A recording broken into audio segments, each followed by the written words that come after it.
दिल्ली सुमित झाली लोकांच्या कामावर पाठवून. आणि कसं आहे आता हे का बाई वेळ फुकट जायचा म्हणलं हे का वापत आहे ना. आपलंही टिपणं नाही वाचन मग लोकांची मजुरी नाही व्हायची. बाया तिकडून आल्या होत्या येते का म्हणे ये मग जा म्हटलं. मग आता म्हटलं का फुकट वाया दिन वाया दवडाचा म्हटलं. आता आम्ही घराकडे जाणारच होतो असंही. आता हे सामान सुमान घेऊन मी जातो आता घराकडे. सुमितला शेतुरी आणलं ते शेतुरी घेऊन गेली त्या बायाच्या कामावर आणि मी आता येतं राहिलो. आता कसा येतं मोकाटी बैल आहेत. हे बैल धसले आमच्या गावात तर हे आपल्या मालही खाऊन टाकते आपला. तिथे तर करू का ना बैल मोकट ठेवून दिले. आता आमच्या गावात ना गचट आहे माल आहे. त्या गचट्यामध्ये मग आपला माल वापून आहे आणि तिकून चरत चरत आले आणि गवत खाल्लं. गवत खाता खाता मालही दाबला. तर कोंगड पाहतं म्हटलं 10-15 मिनटं अर्धा घंटा थांबतो म्हटलं. मग जातो आपल्या घराकडे. आता तो इथं बसलो आता आपण. पाणी आहे इथं बियाणं आहे आपलं थोडंसं.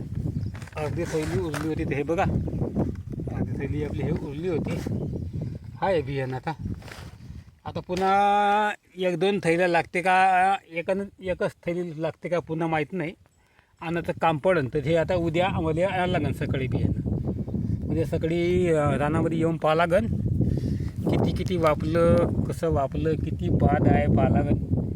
तसं काल पाहून पाहता लई बाद दिसलं. तरी पण ते काही दबून आहे कोंब येऊन आहे. आता त्यातलंही किती नीतीमध्ये चेक करावं लागते. आता असं आहे आत्ता आपण टिपून टाका तर पैसा खर्च करायचा आणि मग उद्या मग ते वापरायचं असलं मग ते नाही वापरायचं. हे मग नाही वापरायचं. पाणी नाही आलं तर वेळेवर कारण तर पाणी आपल्या हात चालत नाही. मग सर्व निसर्गाच्या भरशावर जीवन जगणं आहे. निसर्गाच्या भरशावर जीवन जगणं नसतं तर अशी कंडिशन येत नव्हती आपली जीवनामध्ये. आपल्या हातात काहीच नसते म्हणून अशी कंडिशन असते.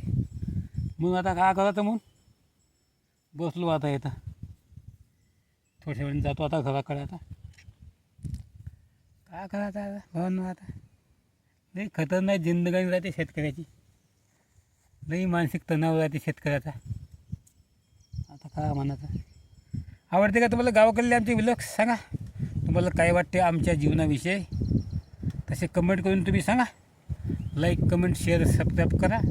पाच जावा आमच्या गावाकडची व्लॉग. हाच तुमचा आम्हाला आम्हाला तुमचा सपोर्ट पाहिजे.